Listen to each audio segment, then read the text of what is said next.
if you're out there and you're like have a goal or something and you're been trying to go for it and you're struggling with it and you've been stuck, one of the reasons you might be stuck is that if it's out of alignment with your core values, while we have one foot on the gas, you might have one foot on the brake. And when you realign it with your core values, you might discover that that is the piece that pulls the brake off and that you'll just go forward towards what you want to create. Hey everyone, welcome to another episode of the Brand Power Analysis. Today I have a special guest, Tara. Tara, why don't you tell everyone a little bit about yourself and tell me I want to hear a little bit about that hike, not the hike, the biking thing you just did just recently. Yeah. Okay. So my name's Tara Brown. I am an architect and a life coach. And people will go, how do you do that? And it's actually the same thing. It's exactly the same thing. And we can talk more about that in a minute. But a lot of my work is to help people get clear on what they want to build, whether it's life or a building, and then help them get there through mindset and very practical, very actionable steps and tools. I didn't know I was an athlete. I was a fat kid.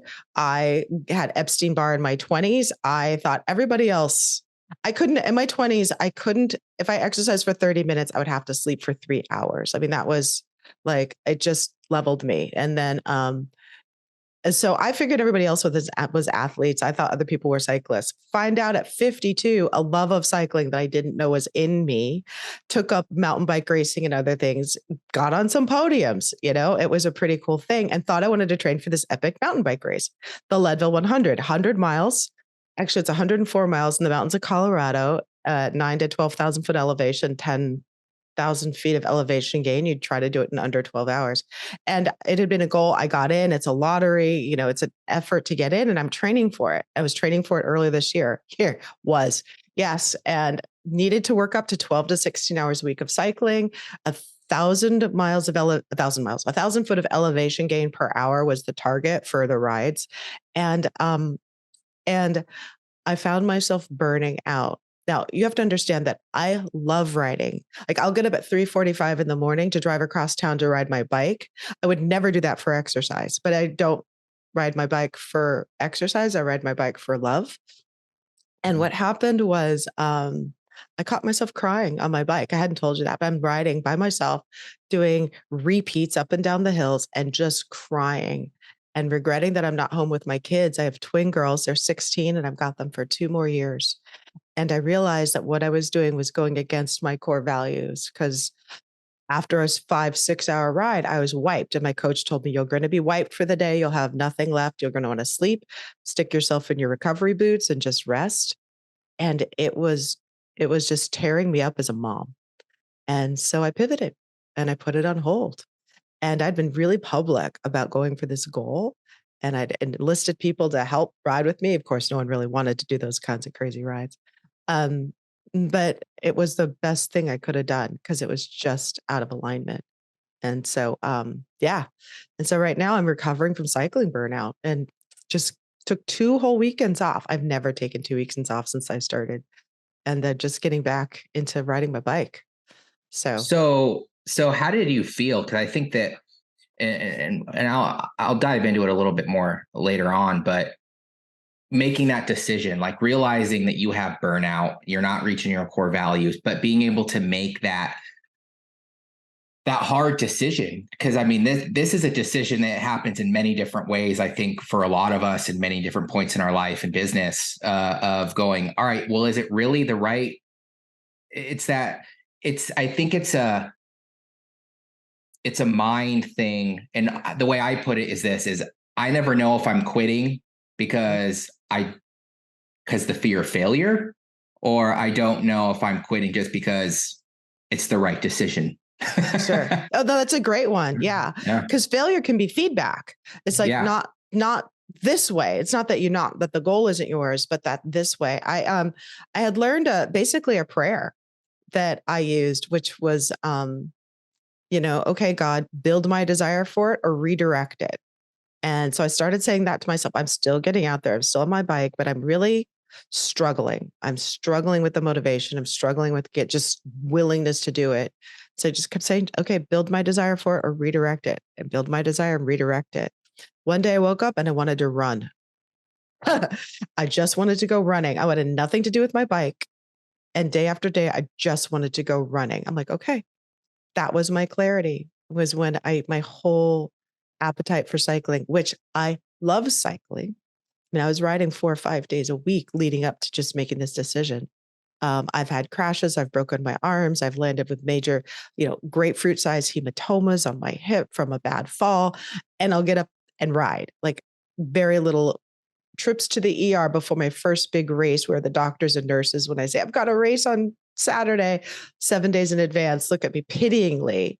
And I still go and I hit my race time. I wasn't going to injure myself, y'all. I did it against medical advice, but I wasn't going to hurt myself. She just said it was going to hurt. Like, I was in it, committed. And so it was a big pivot. It was a big pivot. No regrets. I think that's the other part of when you know that you're not quitting on yourself, but you're being redirected, is that when you've made that decision, you look back and you're at peace with it. But there are other decisions I've made in my life where I've regretted it. This was not one of them. And Leadville will still be there, but my kids won't. The race will still be there. If I want to do it 3 years from now, I can go train for it. Yeah. So yeah, that was, and an old version of me would have felt like a failure. So that was kind of an evolution of maturity and becoming more at peace with who I am, and realizing that alignment with my core values is key. We were touching on that too, how if you're out there and you're like, have a goal or something and you've been trying to go for it and you're struggling with it and you've been stuck, one of the reasons you might be stuck is that if it's out of alignment with your core values, we have 1 foot on the gas, you might have 1 foot on the brake. And when you realign it with your core values, you might discover that is the piece that pulls the brake off, and that you'll just go forward towards what you want to create. Yeah, and I think that's interesting, and I think you being an architect and also a life coach, you have your, and they are somewhat, and I'm going to love to touch on why you say they're pretty much the same thing, because I know, because I'm a leader, I'm a business owner, I'm a consultant, but I'm also, I also own a business, and I have to implement, I have to create blueprints, so to say, in our discovery sessions and our discovery calls and our web development stuff, which has its own structure, and so I have this battle between, my wife's a family trauma therapist, so I always go off of the therapist colors, the colors of defining the kind of person people are. And I think it's orange, gold, blue, and green. And green's the rarest, blue's the creative. And I always kind of say, I mean, I got a visual communications degree, so I'm a very creative person, but it battles with I'm also a technical expert. So they battle each other, and it's hard to lead or delegate or do certain things effectively because they keep battling with each other. So I want to hear a little bit more about your take on that and how you feel it, a little bit about what you do as an architect and a personal life coach, and how they relate and how you handle some of those shifts. Sure. I'll start with how they relate, because I think that'll help explain how to handle those shifts. So in architecture, if I were working with you, my clients typically have an idea of what they want to create. They might not know what it wants to look like. Most often, it's like a bullet point of things that they would want their project to achieve. Now, my work is in the healthcare space. I know you're in the Phoenix area. I'm in the Phoenix area. There are major healthcare systems. I helped one brand new hospital get built, a major expansion to another well-known healthcare facility. So I've done over almost $500 million of construction in architecture. So I've done this for more than 20 years. I know this backwards and forwards. And if I was working with you as one of my institutional clients, you typically will come to me with, I need to, let's just say it's a new patient care floor. It needs to have 25 rooms. It needs to have this line of service. I'm going to have this much staff. I need to be able to do this much throughput. I get a list, right? A bulleted list. My job is to get into your head, to take your bulleted list and translate it into a visual language that can then go from general to very specific. Okay, I need a door to this room, down to I need a door that locks this way, that has this specific hardware and these specific hinges and is made out of this material and has this fire rating, very specific. I have consultants that help me with that, by the way. We don't do this all by ourselves, but very, very specific, so that it can be handed off to a master builder and that they can start the construction. The master builder's job is to take care of the means and methods. And this is actually contract language, means and methods. My job as the architect is to check the construction for conformance with design and redirect it if it's getting off track, right? Everything is created the same way. So if I was working with you as an individual in a coaching relationship, the methodology I use is first to help you get really clear a vision of where you want your life to be in 3 years. And when I say really clear, not just SMART goals, this has got to be feeling, see, smell, touch, taste. It's an immersive experience. It's a visual language. So you start to create mental pictures, a written document, and then you hand that off by learning mindset tools and ways of working with your thinking combined with action. You're handed off to a master builder, in this case, the universe. In this case, whatever it is that creates our world that we're in, that will go to work building it. Your job is to correct what shows up in your life for conformance with the design being that vision. And so then you're going to, nope, we're talking about how do you know if it's failure or feedback, right?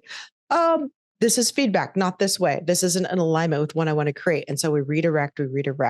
In my case, I pivoted around cycling, right? And until it shows up into form. When I was 27 years old, I had moved to Phoenix from North Carolina, and I had done a meeting room for the Charlotte Douglas International Airport. I might even still be there. I don't know. And I'd done all the design work and I'd really envisioned it. And it was like, it had steps, and it was supposed to sit about 100 people. And I applied everything I'd learned in acoustics to making this room acoustically good. Not an acoustic expert, but certain things that I did. And then I moved to Phoenix. I never got to see it built. A year later, I had an opportunity to go back to Charlotte, and someone got to take me tour on the space, and I walked into the room and I had a total deja vu experience. And I realized I'd already been there. And as a designer, this might be familiar to you, but I'd already been in the room. Like if you've ever had that visceral, you walk into a place and it's like you're unsettled because it's that total deja vu. I had that. And I'm 27 years old. I'm not even a licensed architect yet. I just finished graduate school. And that got my attention because I realized as an architect, I occupied the future space while the world caught up to what was in my imagination. Like there's a lot of work to make that happen. But with anything you want to create, it's the same thing. You occupy the future space while the world catches up to it. That's out of the work of Wallace Wattles, who wrote a book in 1906 called The Science of Getting Rich. If you think about Think and Grow Rich and Napoleon Hill, a lot of the success manuals tell the same thing. Clear in your mind first. You do need to take action. You can't just sit back. And then watch as the world brings it to you and creates it to you. It's a really powerful process. That's why I see these two as being very much alike. The actual technique of construction may be different, but the overall overarching process is exactly the same. And if we're thinking about athletes, for example, they've been trained to visualize the outcome. They are fluent in this. But athletes, are you applying this to other areas of your life or just the sport? Just the game, just the win, just hitting the wall first, cutting the ribbon, hitting that podium. So that's to me why and how they're actually the same exact thing, because it's just exploring the creative process. Everything is an idea before it's a thing. That's why mindset is so important. Yeah, and it's just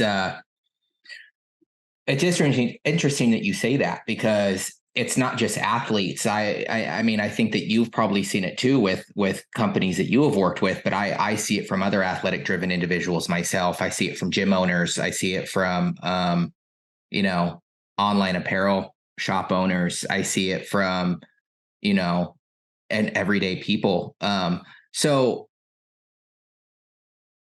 what's happened in society? I mean, in my mind, I'm like, okay, why, if these processes are the same, when people interact with each other, these processes should be something that are somewhat, I'm not going to say ingrained, but somehow understandably acknowledgeable when it comes to talking about things. But what I see on a daily occasion is, hey, just send us a quote to do everything. Send us, send us this. So how have you seen the evolution of just your audience or who you work with over the last 5 to 10 years, and how have you handled that situation of being able to help people realize that this is a natural process and this is kind of what needs to happen to have your vision come to fruition? Oh, that's a great question. There's, wow, I'll be transparent. There is a certain level of maturity and awareness of the kind of people that would choose to work with me. We're going to say now in the coaching side. On the institutional healthcare side, I know those organizations, I know a lot of the people. And so we've cultivated a professional relationship, and reputation is number one, right? Reputation precedes before you walk in the room. So I'm going to pivot to more the personal side for this answer. Someone needs for this. So the mindset piece works. Your thoughts create after their kind. We don't get a choice in this. It just works. What's showing up in your life is a perfect reflection of what you've been thinking. It's nuanced, it's subtle, and we don't have a choice in that. We have a choice in what we think. So the challenge is that most of us have been taught to think that outside circumstances dictate what's possible for us. But there was a book written in the late 1980s called The Holographic Universe. The idea is that the universe is a hologram, and a hologram, if you're not familiar with it, most people have probably seen them somewhere. Okay, let me put out there. I'm an MIT grad, first degree in science. I love me some science. So the thing that's important about a hologram is fractal, if you've heard of the term fractal, but where if you take a little piece out of it, the entirety of the whole exists in that little piece. And so why that matters is that we are a part of a whole. And so what we think influences what we see. I used to be a Star Trek Next Generation fan, and I was teaching recently about these concepts in a class that I had created. I was beta testing a curriculum, and I brought in the holodeck from Star Trek. And there's a great scene where they're talking about a table, and one says, well, it's a table. And one says, well, no, it's a wood table. And one says, no, it was a metal table. And then it goes from being like a really chunky wood conference table to a metal surgeon's table that's got tilted, but it was done in like a minute. And it's a great illustration of how people kept giving a different command to the holodeck, and the holodeck kept producing a different result. The world we live in is exactly the same. So why don't people have the conversations with that kind of attention? Because they don't know. They don't know, but it's already working with and through them. And if you sit here and say, Tara, well, I don't believe you, then guess what? It's not going to work for you while it's working perfectly, right? If you just say that doesn't work for me, and you have a thought and it doesn't work for you, it's working perfectly, because it always works perfectly. And so Wallace Wattles would say it's this thinking stuff, but we live in this sea of like this holodeck, this sea of thinking stuff. I was reading a really interesting article recently. I will forward it to you afterwards, but they were talking about how science is coming to this idea that there may be some consciousness behind all things, which spiritual people already believe. But this thinking stuff is absolutely responsive. And so it's like soil. If you plant an apple seed in soil, you'll grow an apple tree. If you plant a dandelion seed, you'll grow a dandelion. If you plant weeds, you grow weeds. The soil doesn't care what it grows. It has no point of view. It's just going to grow what's planted. The world we live in is the same way. It doesn't care. It's just going to grow what's planted. And what we plant are the thoughts that we think, fed by how much attention we pay to them.